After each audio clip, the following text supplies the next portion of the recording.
Hey, what's up? Oh, not much, man. How you doing? I'm doing good. You doing good? I'm doing good. I'm doing good. I'm glad to hear that. Yeah. So you're looking better. I'm looking better. Notice any differences? Yeah. I got a body. You got a body. I like a body. You like the body? I like my body. You know what? What? I wish I could see it. You can't see it? Nope. You know why? Why? Over the eyes. Oh, yeah. Okay. Yeah.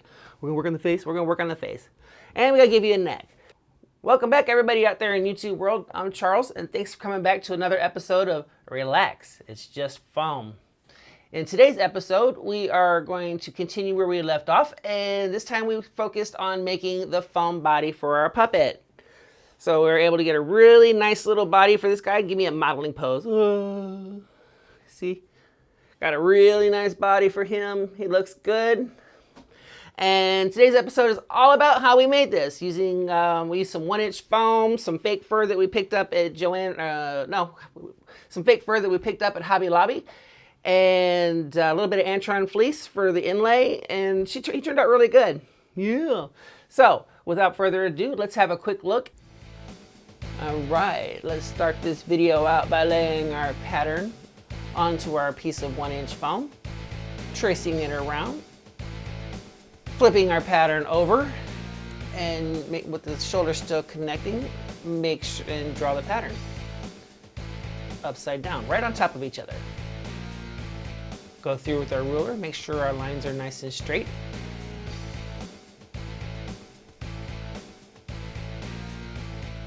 Do we like that? Let's do that one. Okay. And now we're going to grab our razor blade and simply cut the pattern out. I use 1-inch foam on the bodies because 1-inch foam is nice and sturdy, and I think the bodies need to be a little bit more sturdy.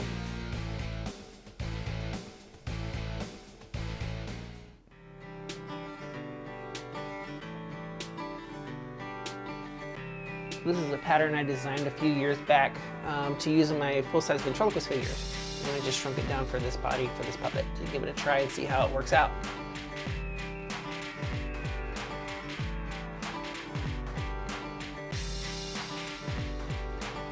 Just cutting that neck hole out. Being very careful not to slice our fingers off because that would hurt. Now that we have that part cut, I need to cut 2 side panels, one for each side that are going to connect to the front and back panels. And these are just simple, I'm doing these 3 inches wide, and I believe I ended up going about 10 inches long. I went an inch longer than what the body was. That way we get everything lined up, make it look good.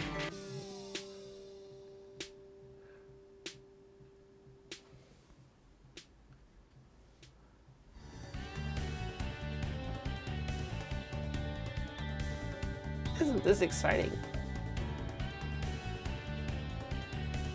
I wish I could work this fast in life. I'd be very efficient.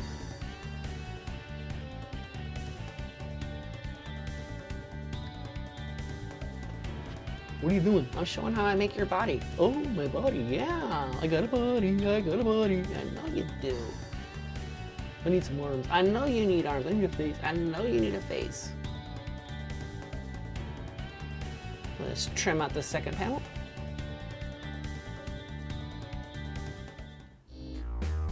Mark the centers. Add some glue.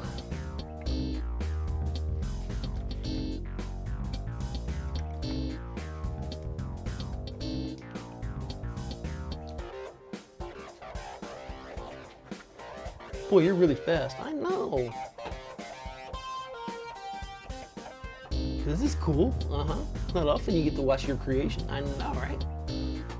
You know what would help? What? Eyes. Oh, will you stop with that? I got some eyes for you. I just haven't put them on yet. So now we just line up the center of those side panels with the center lines on the neck there. And now that the glue is dry, we can just simply start gluing them together. Real easy procedure. Line up the back edge of each piece and pinch the front edges together.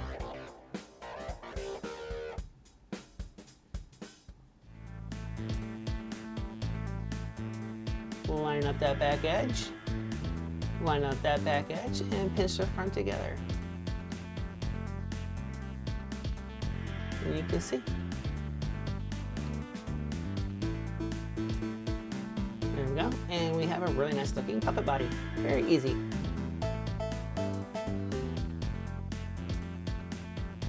I'm gonna trim off the bottom. Yep. There you go. Now you can see, got a nice looking puppet body. Check it out with the head, make sure the sizing looks good, and it does. Yay! Now it's time to cover that body with fur. Again, we're gonna speed through this a lot, kind of skip through this process. Piece of cake. I just started using my original pattern for the foam. And that's how I did it. Adam Krutinger, if you don't know how to make patterns, Adam Krutinger has a great video on making patterns for this, and it's wonderful. I kind of wish I had looked at it before I did this. But this is how I work, so. But I guarantee you on my next puppet, I am going to be following Adam's guide on making patterns. Copycat. Hey. His pattern's better than, his way's better than mine, so I like his better.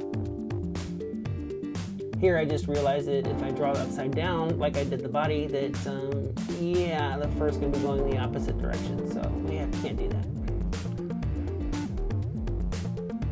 Now we just go in very carefully with our razor and trim out our fur body. Yay!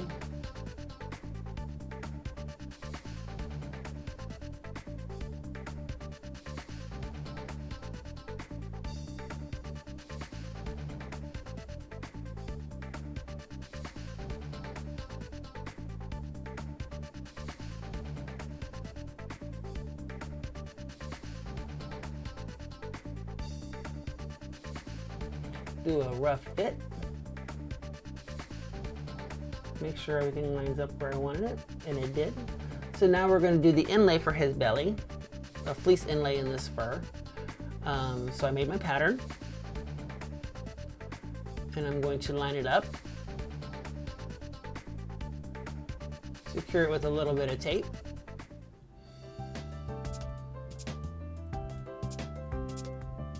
Because this is something you really don't want to move. And we're going to trace it out.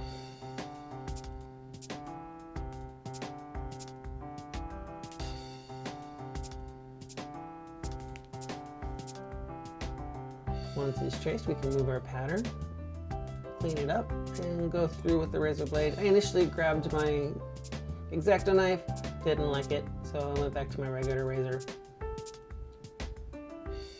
I've been using these straight razors for so long that anything else just really doesn't feel right in my hand. My X-Acto knives I use for other purposes. And that was a quick look. See, now that we like the way it looked, we're going to trace the pattern onto our fleece, cut it out, line everything up, and sew it in. So for the next two and a half hours I was sewing, and I did that on a Facebook Live video, which we're going to switch to here right about now. And if you're really interested in watching me sew for 2.5 hours, you're more than welcome to go to the Facebook group, Puppet Makers Work Group, Puppet Makers Workshop, yeah, something like that. And you can watch me sew. I skipped a whole bunch of steps because, well, it's sewing, okay? And yeah. So just the basics of it, I used just a simple whip stitch, put my pieces to my pattern together with pins, and just sewed it. I used a locking stitch on it.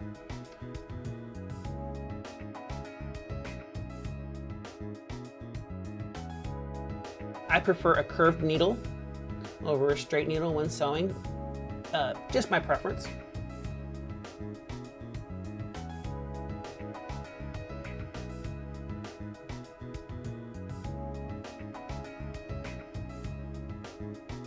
Once we get our stitches locked in, we get it all sewn together, pull it, and we're going to turn it upside down, put it upside down, inside out, put it on the shoulders, and slide it over the pattern, or slide it over the foam body.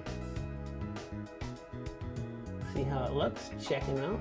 That looks really good. And don't forget to talk to your puppet while you're doing it, because, well, you know, that's where the fun is at. You gotta get his opinion. Now that we know we like what we have, we got it all lined up, I'm just going to glue the inside, the neck fur around the neck itself. I'm going through the underneath of the puppet. That's the way I keep as much glue as possible off the fur, because that's really nasty. You do all this work and ruin all that expensive fur just because you got careless and did glue on it. And that's the end. Well, I hope you found that entertaining and exciting. I know I enjoyed making that portion. As you can see, my process for making the foam body is really easy. Not too complicated at all. I think the hardest part, I should say not the hardest, but the longest part was just doing all the sewing, and that's because I prefer to sew by hand as opposed to using a machine. I have never been able to master using a sewing machine. I don't know if I ever will. Maybe I should just take a class sometime, but anyway, we'll worry about that later.